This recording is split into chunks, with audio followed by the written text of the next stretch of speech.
Morning all. All right, so it is trade deadline day, but I'm starting off with a preview video because the trades are just going to keep flowing in. If I wait till those stop, I'm not going to get the preview done. There are 5 games tonight. There has been a debate for a long time about whether or not hockey games should be played on trade deadline day. That a lot of guys are, maybe absent-minded and all this. So keep that in mind if you wager and stuff. This might be a good day to say, you know what, I don't know. Also, last night, if you just went through and said, I'm just going to take all the road teams, would have done pretty well for yourself. So tonight, starting at 7 Eastern, 4 Pacific, we just have the one game for the first 2 hours. So this will get its own board. It's the Seattle Kraken and the Columbus Blue Jackets. On January 28th in Seattle, the Kraken win this one 3-1. Seattle 34-21-6. They've been quiet so far at the deadline. I expect that to change today, but I don't know how much. We'll see. Last 10 games, they're 5-4-1. They've won 2 in a row. Away from home, they're an impressive 19-9-3.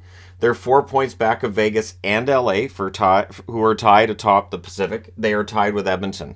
They have the tiebreaker on Edmonton currently, so Edmonton's the wild card team, and they are third, but not bad. Columbus, 20-35-6 overall. Last 10 games, they're 5-3-2. They won their last game, so they have more points in their last 10 games than does Seattle. At home, Columbus is 13-18-2. They're now 10 points behind the Montreal Canadiens at the bottom of the East, and they're at the bottom of the NHL last I looked as well. So, 9 Eastern, 6 o'clock Pacific start between Winnipeg and the Edmonton Oilers on December 31st. Winnipeg wins this one 2-1. The third and final meeting will be tomorrow in Winnipeg. So this should be kind of fun. Winnipeg 35-24-2. Their last 10 games, they're 4-5-1. They lost their last game in a shootout. And they're looking to pick it up. They haven't had a win in a while. Away from home, they're 15-14-1. They're 1 point behind Colorado for third in their division. They're 2 points behind Edmonton for the number 1 wildcard spot. And they're 5 points ahead of the Calgary Flames, who are the top team below the playoff line. On the Edmonton side, they're 33-21-8. Their last 10 games, they're 4-3-3, but they're coming off that impressive win against Toronto. Now it's a matter of getting some momentum out of it.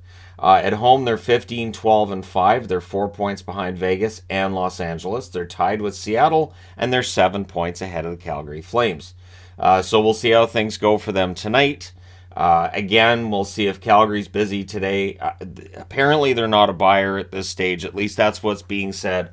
What's being said now, and then what happens between now and noon my time, who knows?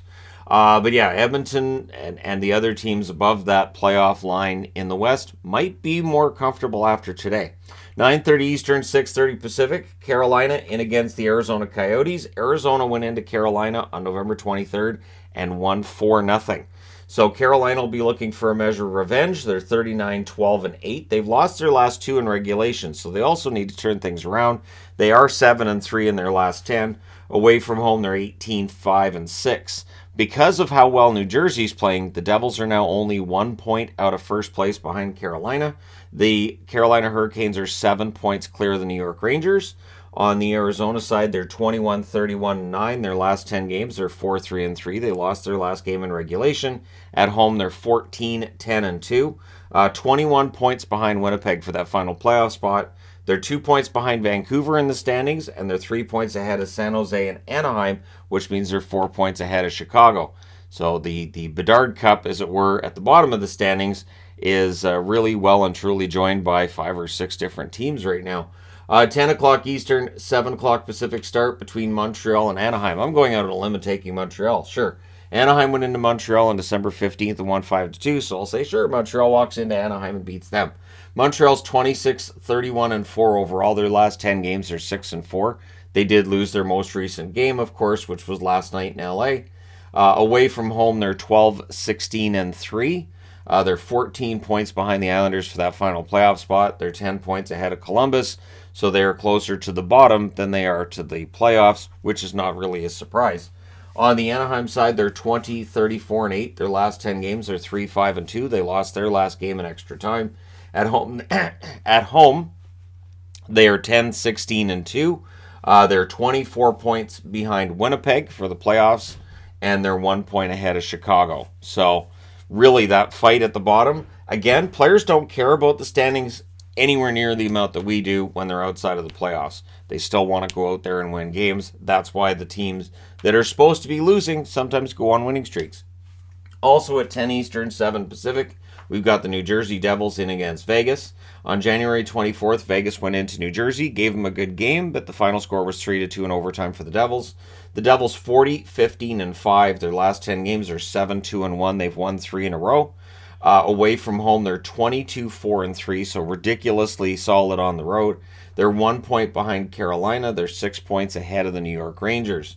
On the Vegas side of things, they're 36, 19, and 6. Their last 10 games are 7, 1, and 2. At home, they're 19, 13, and 1. They are tied with LA atop the division. They are in first. LA's in second.